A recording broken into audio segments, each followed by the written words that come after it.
Wolf. Start with Mr. Singh.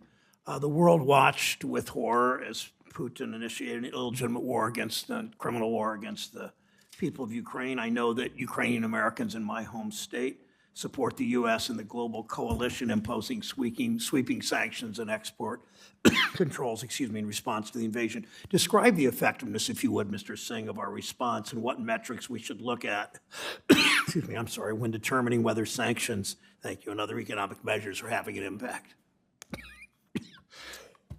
Thank you, Mr. Chairman. Thanks for those sentiments as well. So let's start with the facts. Russia is in recession. It was growing at 4.7% in 2021, the year before the invasion. Last year, it contracted 2.2%. That's a fairly sizable swing. Now, it's true, the depth of the recession is not as large as many expected, including me. But I would not mistake this for resilience. It's not strength. It's more like a Potemkin facade. What Putin has done is prop up the current growth of the economy in exchange for sacrificing long-run growth potential. And there are three ways in which he did that. First, he slapped on capital controls. If you have capital controls, that means if you have rubles, you can't sell them for dollars. That arrested the free fall of the ruble, but it meant that it was much more difficult for Russia to actually import. Imports are priced in dollars, and that's led to a depletion of the goods Russia needs to modernize its economy, to diversify its economy. Second, he weaponized energy. And that, of course, spiked energy prices worldwide. It flattered his trade surplus. It lifted GDP growth, but at the cost of losing half of his customer base, the G7. And it led to a price cap, which will crimp his revenues even outside the G7. The latest budget figures in Russia showed a 46% decline in oil and gas revenues in January relative to last year. The third thing he did, he spiked government spending by 60% as of the last month. Of course, much of that money went into the war machine, and that lifted GDP growth, but at the cost of hundreds of thousands of Russian lives that have been lost, to say nothing, of course, of the lives that have been lost in Ukraine. It also depleted his national savings. It pushed up inflation and interest rates. So look, the Russian government's own analysis shows that its economy will bottom 8 to 12% lower than in 2021. And I actually think that's an aggressive estimate. He's lost 1,000 multinational companies. He's lost 1 million of his best and brightest. He's lost his technology base. He's lost his access to capital markets, and he's in default. That's the end game for Putin. Thank you. Mr. Wolf, that was the all positive response about what export controls and sanctions have done. Take the other side a little bit. Describe the limitations of current export control regimes and how the global response to the invasion of Ukraine has presented both the necessity and opportunity for a new multilateral export control regime. Terrific, thank you. As I mentioned, the current export control system of our allies was established in the 1990s to focus on items of direct relevance to producing or developing or using weapons of mass destruction or conventional weapons.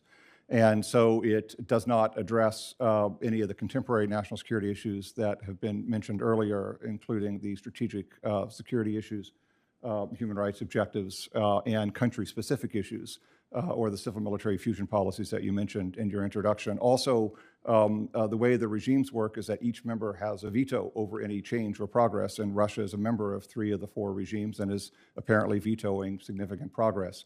And so as a structural matter, to enhance the effectiveness of the controls and to reduce counterproductive impacts on U.S. industry to level the playing field, I've been advocating for the creation of a new regime to address both of those mandates and for the U.S. to lead that effort to create it. I've got much longer versions of the description in my testimony, but that's the essential answer. Thank you.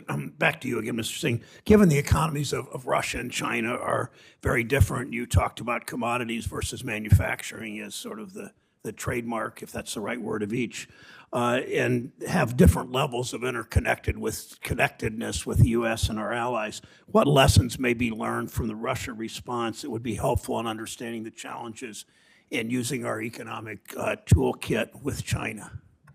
So first on the differences, you're right. I mean, and Mr. Lowry alluded to this. China's economy is 10 times larger than that of Russia. Its banking sector is 30 times larger than that of Russia. It's the largest manufactured goods exporter in the world by a very large margin. It has a dominant position in many different critical supply chains: solar panels, EV batteries, machine tools, 5G, even parts of the semiconductor supply chain like assembly and packaging. It also has nearly a peer status with us on foundational technologies like AI, biotech, and even quantum. And then lastly, it's accumulated a lot of soft power since the Belt Road Initiative was initiated in 2013. It's the largest lender to developing countries, 2 times as much as all other Western governments combined, and much more than the World Bank. Now, how do we confront those circumstances? Well, I think, drawing from the lesson of Russia, we have to start with objectives and strategy. What is the objective? Is it deterrence? Is it to degrade the target's ability to project power and exert influence? Is it to maximize costs? Is it a demonstration effect? Is it to fire a warning shot? Depending on the objective and the strategy, we can then have, I think, an analysis-driven understanding of how our strengths intersect with the target's vulnerabilities. And it's from that point that you choose tools. Some of these will be negative coercive devices like sanctions, export controls, tariffs, any delistings. Others can be positive inducements to win the narrative with countries that would have to join a coalition. And that's what I was making reference to in terms of infrastructure finance and debt relief and bilateral assistance and using the institutions we built, like the World Bank and the IMF, to build a coalition that could make a difference. Thank you. Ranking Member Scott.